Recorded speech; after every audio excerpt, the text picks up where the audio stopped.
This is the Conestoga Trail, my favorite trail along the Susquehanna River in my hometown, Lancaster, Pennsylvania. I've come here more times than I can count over the years, and whenever I do, I imagine how this place used to be.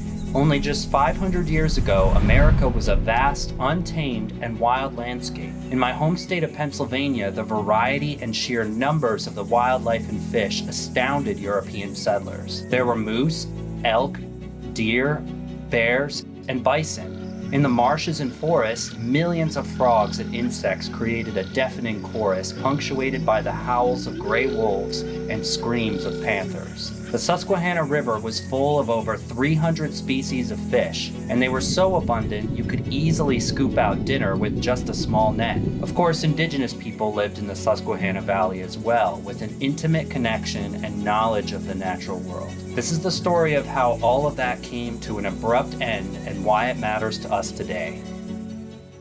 Hello, I'm Wes, and in this channel I'm telling stories of biodiversity collapse, inspiring stories of ecological restoration, and how to become a conservationist using your very own backyard.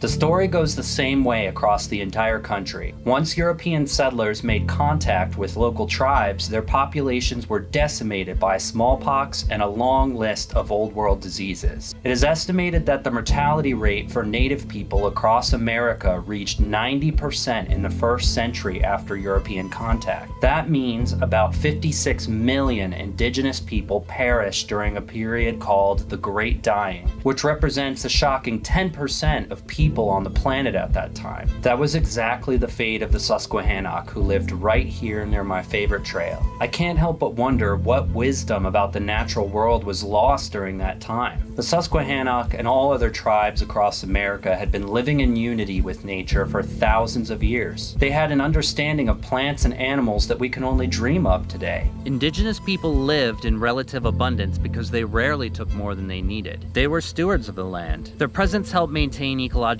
balance because they saw themselves as a piece of a much larger organism instead of separate from nature like the prevailing attitude of today. The European settlers, however, saw America with all its abundant resources and saw dollar signs. America was full of all the resources that Europe was running short on. The only thing holding back some settlers from attaining wealth and power was how many animals they could harvest for the fur trade. One example of this is the wholesale destruction of beaver populations for their pelts. At a certain point, beaver pelts were worth more in their weight than gold. Some of the native cultures saw beavers as deities, but since they were so weakened by disease, they were forced to go and trap beavers for trade. As we know today, beavers are a keystone species. This means that beavers create habitats for all sorts of other wildlife. Their dams creating wetlands that was habitat for countless insect, bird, amphibian, and fish species. The native peoples quite likely understood this, yet they hunted their local beaver populations to extinction to trade with Europeans for their survival.